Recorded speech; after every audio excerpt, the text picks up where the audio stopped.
Hai guys, welcome back to channel Jejak Merlin dan balik lagi sama saya Merlin di sini. Dan hari ini sesuai judulnya saya bakalan sharing tips hemat di Australia.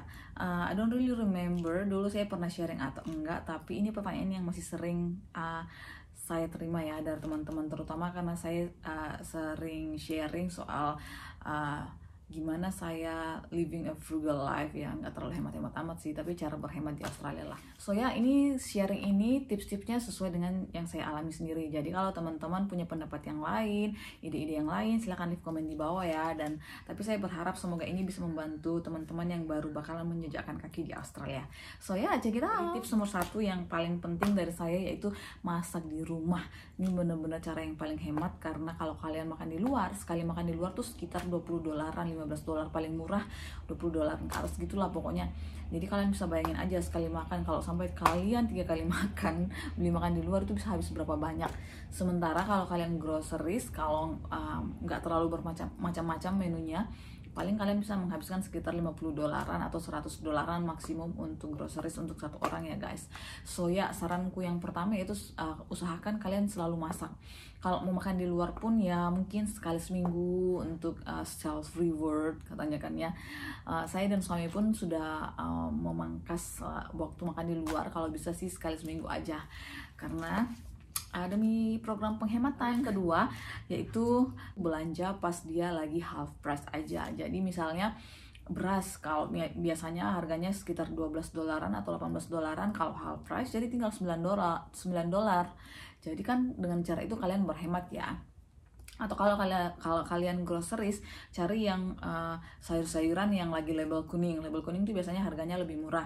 Atau cari yang, ya pokoknya kalau saya pribadi sih, saya selalu berusaha cari yang half price. Jadi kalau misalnya contoh sabun-sabunan, shampoo, kalau misalnya saya sudah tahu bahwa bakalan habis beberapa waktu lagi, biasanya saya cek dulu nih di katalog udah half price. Meskipun belum habis, saya udah beli aja untuk stok selanjutnya, daripada pas udah habis, pas harganya nggak half price kayak gitu kan guys. Saya pribadi prinsipnya kalau bisa jangan beli kalau nggak half price, karena merasa rugi aja guys. Dan ini cara taunya, kalian bisa langsung ke webnya aja cari yang half price, atau misalnya ada di katalog sebelum kalian masuk di shopping, mereka ada katalognya di luar yang ngasih tahu ada half price apa aja.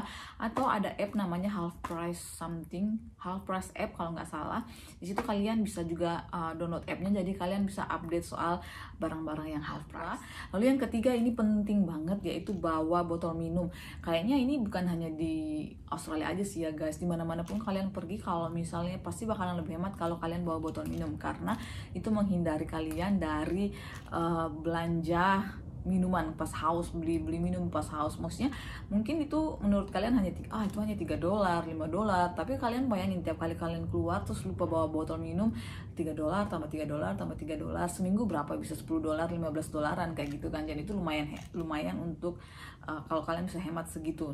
Meskipun kalau kalian keluar banyak sih tap di luar sana yang kalian bisa minum, tapi kalau pas nggak ketemu kan sebaiknya kalian bawa botol ya guys. Dan kalau kalian makan di restoran sih sebenarnya mereka sudah ada tap botol gitu yang kalian bisa minum, buat ya itu bakalan jauh lebih hemat daripada kalian tergoda beli minuman botolan.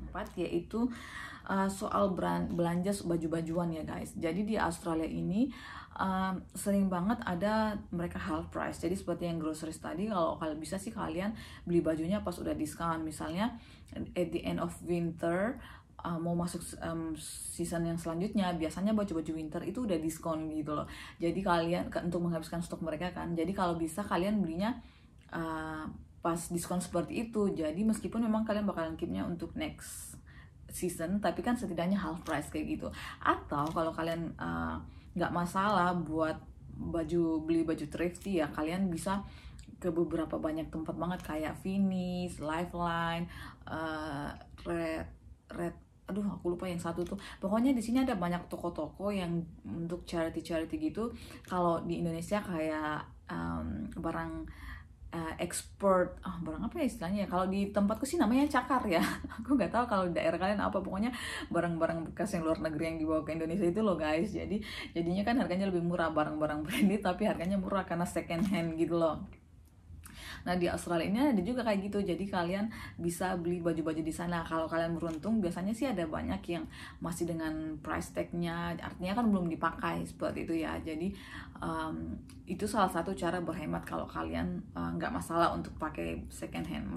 Ada yang bukan second hand juga sih, tapi ya kalau kalian nggak masalah bukan yang langsung new arrival, barang dari new arrival di toko kayak gitu ya. Selanjutnya yaitu sign membership. Jadi kalau misalnya kalian misalnya belanja di Coles, Woolies, Big W, toko-toko di sini, kalau ada membership programnya ikutin aja. Karena kalau misalnya kayak aku pribadi ya, tahun lalu tuh bisa sampai dapat sekitar $300 dari sign membership Flybus card di Coles, karena aku selalu belanja di Coles ya. Jadi Flybusnya cardnya itu aku kumpulin poin-poinnya gitu loh. Kadang-kadang tuh kalau kalian belanja dengan nominal tertentu dapat diskon. Misalnya kayak aku tuh sering tuh belanja $100 dapat diskon $20, $10 dan kayak gitu kan lumayan ya guys ya. Kalau kalian tambah tiap waktu tuh akhir tahun tuh bisa sekitar 300-an loh. Kemarin aku sempat saving 300-an kayak gitu, dan lumayan di akhir tahun aku beli buat Christmas gift buat family. Jadi kalau ada membership kalian coba deh dapatin poin-poinnya. Mungkin di awal kelihatannya nggak banyak ya, sedikit aja,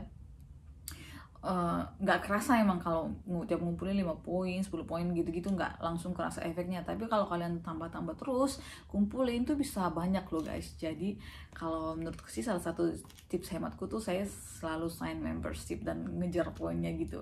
Yang selanjutnya ini sebenarnya nggak praktikal sih, tapi dari aku pribadi selanjutnya yaitu cari kerjaan yang di kitchen. Misalnya kalau kalian kerja di kitchen atau daerah hospitality gitu yang sering ngasih makanan gratis tuh enak banget. Jadi itu salah satu bisa berhemat juga ya.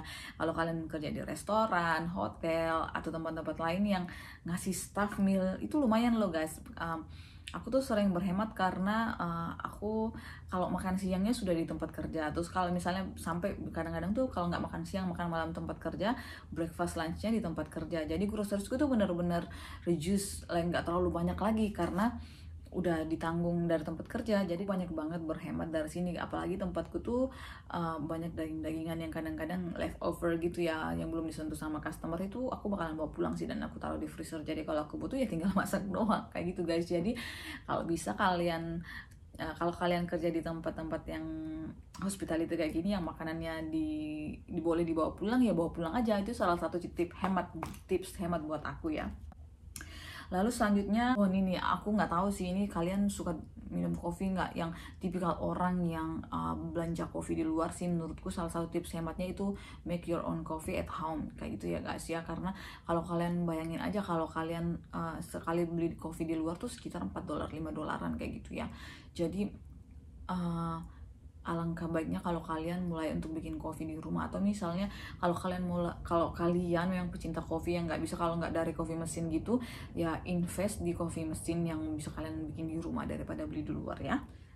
Lalu tips yang ketujuh yaitu borrow instead of buying, atau kalian sebaiknya meminjam daripada membeli. Nah kalau di Australia ini guys, uniknya itu di setiap suburb tempat kalian tinggal tuh biasanya ada grup-grup yang kayak istilahnya nothing to buy. Jadi di grup komunitas di sekitar neighborhood kalian itu ada grup yang kalian di sana bisa pinjam, atau malah ada orang-orang yang sering ngasih barang yang dia nggak butuh terus dikasih di offerin di grup itu. Jadi sebelum kalian membeli sesuatu, coba cari di sekitar lingkungan kalian ada nggak nih, jangan-jangan ada chance ada orang yang mau ngasih secara gratis, atau misalnya mau minjemin kayak gitu loh. Kayak aku dulu kapan hari yang pas wedding kemarin tuh, daripada aku beli, sebenarnya lem tembak ini murah aja kan ya guys ya, tapi daripada aku beli sekali pakai doang terus langsung ke bin. Jadi waktu itu aku sempat posting di grup komunitasku, ada yang mau minjemin nggak, dan waktu itu kebetulan ada yang mau minjemin seperti itu. Jadi kayak gitu.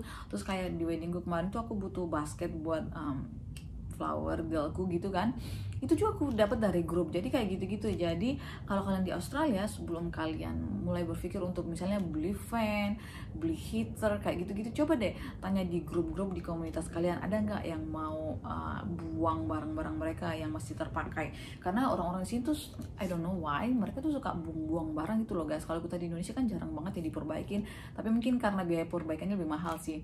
Tapi tetangga-tetanggaku tuh banyak loh yang misalnya dia nggak pakai, dia declutter terus ingin hidup minimalis kali, jadi dia dibuang-buangin barangnya. Dan biasanya sih mereka sebelum buang itu mereka bakalan tanya di grup, ada yang butuh ini nggak, kayak gitu. Jadi kalau kalian di Australia, coba cek di grup-grup Facebook itu di suburb kalian ada grup nggak yang khusus memberikan barang instead of membeli, seperti itu ya.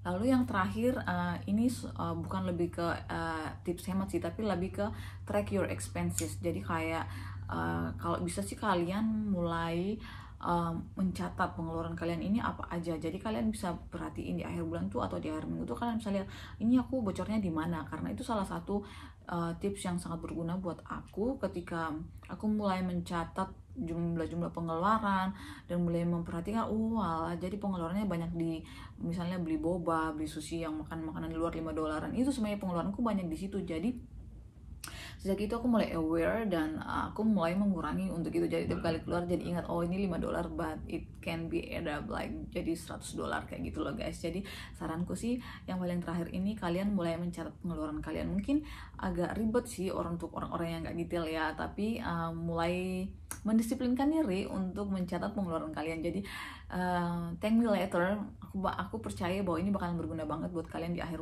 bulan ketika kalian mulai melihat dan tahu bocornya di mana. Kebanyakan sih biasanya bocornya di hal-hal yang kecil ya, atau misalnya beli barang-barang yang nggak berguna gitu.